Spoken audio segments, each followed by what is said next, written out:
Yo, how's it going, everybody? It's Macklin Gaming, and recently I've seen interviews from like Phil Spencer from Xbox, and on Sony's side, they're each saying like, oh, we're happy to bring our exclusive games over to the other side, you know? Like, let's talk about how Xbox has been bringing Indiana Jones to the PS5, Doom, The Dark Ages, you know, all these games. I think Starfield might be coming, right? They've also put games, which we'll take a look at, onto Nintendo's console. So what is going on in the state of the console wars in 2025? Is this a good thing to be seeing? You know, PlayStation putting their exclusives on PC, which really just means they're putting them on Microsoft platforms already.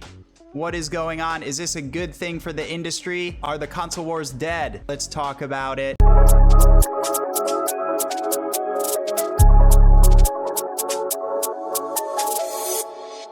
So first of all, we can take a look at this little article. It was actually longer ago than I thought, but it was like 3 months ago when Phil Spencer was interviewed, and he says, this is before the Switch 2 was released, this interview, so that's why they brought it up. Are you gonna bring Xbox games to the Switch 2? And he says, Nintendo has been a great partner. We think it is a unique way for us to reach players who aren't PC players and who aren't on Xbox. It'll grow the community, franchises will grow that they have, other gamers will play them. I'm a really big believer in what Nintendo means for the industry and us continuing to support them. And I love to hear that from Phil. And I think most people feel that way, you know, because what you ended up seeing is like Sony and Xbox, Microsoft kind of battling it out. And Nintendo's always kind of been over on the side doing their own thing, and they do it their own way and they have success. You know, it's different, but it's not always better. The games might not cater to the same kind of demographic of people who play, you know, Call of Duty or Last of Us or like mature games like that over on PlayStation and Xbox. But, you know, Nintendo's doing it their own way. They're almost not really trying to compete in the console wars. So gotta love that for Nintendo. And even, you know, Phil Spencer is like, oh yeah, they're cute over there doing their own thing. We like them. So it's great to see, for me personally, that Phil has a partnership and Xbox has a partnership with Nintendo, because I want to see some of their games come over to the Switch too. Why wouldn't I, you know? But we'll get to that later. So Phil says all that about, okay, so down here it says, you know, games like Pentiment and Obsidian's Grounded have already made the jump to Nintendo, and he doesn't really say, you know, what exactly is coming to the Switch 2. If I've missed a bit of news since the Switch 2 came out, let me know if Xbox has confirmed, you know, like Starfield to the Switch 2. I remember there was like those little showcases that happened at the Nintendo Directs recently. Like the Partner Direct is what it was. I don't remember there being any Xbox games there. So that's weird, but we know Phil is open to the idea, and I like that he is, you know? Xbox is already bringing their games to PS5, so with that said, I feel like, you know, they're admitting defeat of the console wars here. They know they're not gonna defeat Sony and outsell the consoles. Like the Xbox Series X is not gonna ever outsell the PS5, you know? So they have to find a different way to make money. And, you know, I'm gonna bring it back to the big old FaceTime here, because I think actually Microsoft might be succeeding right now in the way that they've admitted defeat and shifted gears, and now they're putting their games out on all platforms, you know, as much as possible. Play anywhere, right? Is that their new slogan?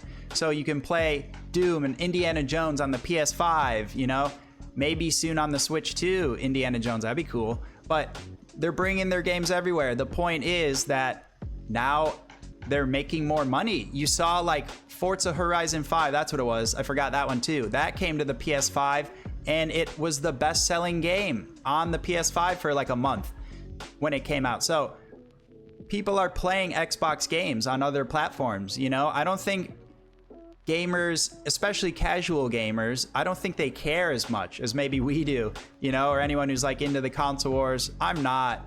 Like, clearly I'll cover games from any platform. I like them all, and at times dislike them all for specific things that they do, right? But I really do like to see Xbox bringing their games to all platforms, and everyone's able to play them, and they're making more money. You know, they're the biggest publisher now. So I think they're gonna turn into, you know, Sega, where one day they just won't even have a console, but they'll just be a very successful game publisher, you know?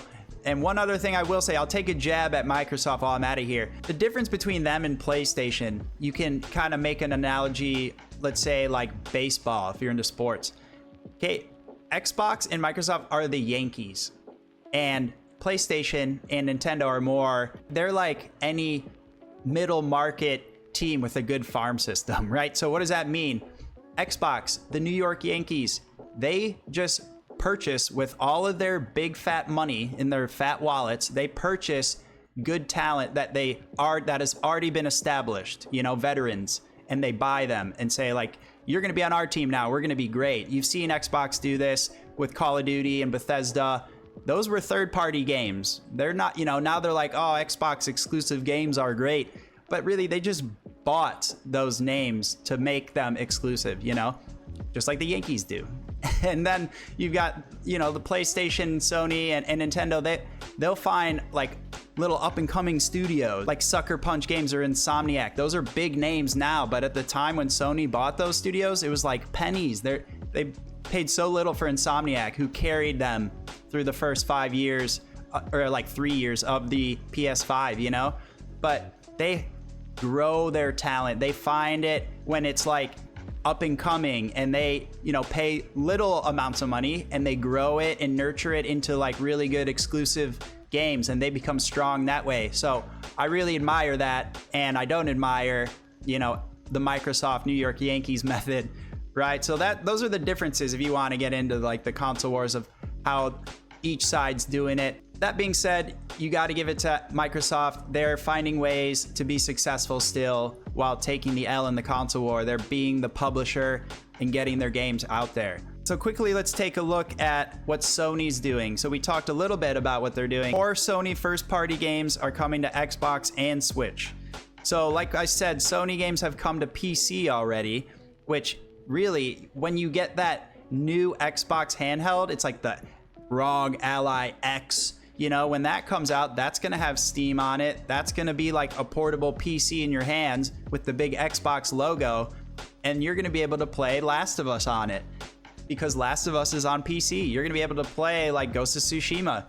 So indirectly, Sony's already putting their games out on Xbox platforms. But let's see, they've also put that Lego Horizon has come to Nintendo Switch. They're starting to move their games around a little bit. While Sony has been quite active in releasing its first-party games on PC, the company hasn't been as generous when it comes to other consoles. But Helldivers 2 marks the first game to debut on an Xbox device, while Nintendo saw Lego Horizons, like I said. So the big one in recent news is Helldivers 2 coming to Xbox consoles. I think that is a great idea, because that game popped off when it first came out, and then they made some adjustments, like the developers, and it kind of killed the game. And I was like, oh, they ruined it, you know? So they need to bring it to a new platform. It's a multiplayer game, multiplayer focused. So you got to get it out on more consoles. Xbox is a big like multiplayer console platform. Like I know a lot of people who just like play, they're like, oh, all my friends have Xboxes, so that's why I have an Xbox and we play together. So it's like, that's going to be a great game for that platform. And I think it's definitely on PC already. So that being said, you know, Helldivers 2 might get a nice like reawakening or rejuvenation from being moved to Xbox. And lastly, to focus on Nintendo and what they're doing, I think they have a very strong formula. That's why they've been able to exclude themselves from the console wars and find success always. And that is, they have strong mascot characters in their games and they advertise them, you know, and yeah, maybe it's like more directed towards kids, but hey, those kids grew up into 30-year-old adult man children. So we still love Pikachu and Mario. And when we see those mascots around in games and like movies or whatever, we're going to be drawn to that. Those things make a lot of money. So, You know, Nintendo has strong exclusive characters, and they'll never bring Mario to a PlayStation and stuff like that. It's not going to happen. You know, they have good working relationships and allowed games from Xbox and Sony to come to their platforms, and maybe a big one like Halo or Call of Duty will come next, like a more mature game to the Nintendo platform, and they'll get more players there. But I don't see it going the other way with their famous Nintendo characters going to other platforms. They're doing just fine on their own, so let's praise them for that. But I just want to finish up here and ask the question to you guys. What do you think about the console wars almost being dead? For me, I want to bring up this one huge factor that I think is actually a negative here, where most people are probably like, thank goodness, like games are everywhere, we don't need exclusives, so you don't have to buy one console for $500 just to play this game. You can play it on any console because it comes to all of the platforms, right? No exclusive games, yay. Except, where is the competition gonna come from anymore? If PlayStation, you're almost seeing it already.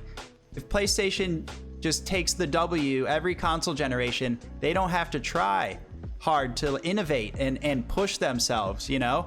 And you're seeing like a kind of huge dry spell of exclusive games, like, and their stupid live service push, you know, which I already talked about in a different video, I believe. But if Xbox cannot do something, which I already said I think they're already succeeding in a way as a publisher right now. But if they can't do something to push Sony to continue to compete and like have to look over their shoulder a little bit, like, man, we're not the only ones here doing this. Like, you know, Xbox is coming back. We gotta make a great new console, PS6. We gotta make new first-party games that are great. Like, we want that to still occur.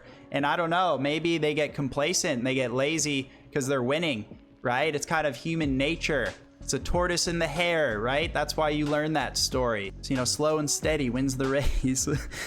Anyway, I just wanted to bring up that point, is like, be careful when you start to just cheer for the console wars to be over, because we want competition and we want that to breed innovation and better games and consoles. So I hope that still happens, but right now it's kind of a crazy time. Because for me, growing up, you would see commercials of like Sony PlayStation taking digs at Nintendo, and then it was like the Xbox One era. Oh, rest in peace right there. Immediately, like, dead on arrival. How do you share games? Well, you have to do this and this, you know, and then Sony comes out with the video like, how do you share a game? And they just like hand it to each other. Thank you. It was like, that's the video, it's over. I mean, that was fun banter. Like, I love the console wars for that kind of stuff. Even the head of the like CEOs of Sony were getting into it, and the developers, and it's like, that's fun. But I see both sides of it, I do, but I still want that innovation. So I really am rooting for Xbox to come back. I want them to have a strong new console somehow, and like, I want them to not just fizzle out into a publisher and then you just have a PlayStation and Nintendo, or everyone gets a PC one day. And, you know, we'll see what happens in the future. I can't really predict it, but right now it's crazy times. Let me know, what do you guys feel about it? Are you happy about the death of console wars? Or if you're like me, you wonder if there's going to be any good competition and innovation in the future. Are the good games still going to be coming out? Let me know in the comments below. If you enjoyed the video, leave a like. I appreciate it. And subscribe. I'll see you guys next time. Peace.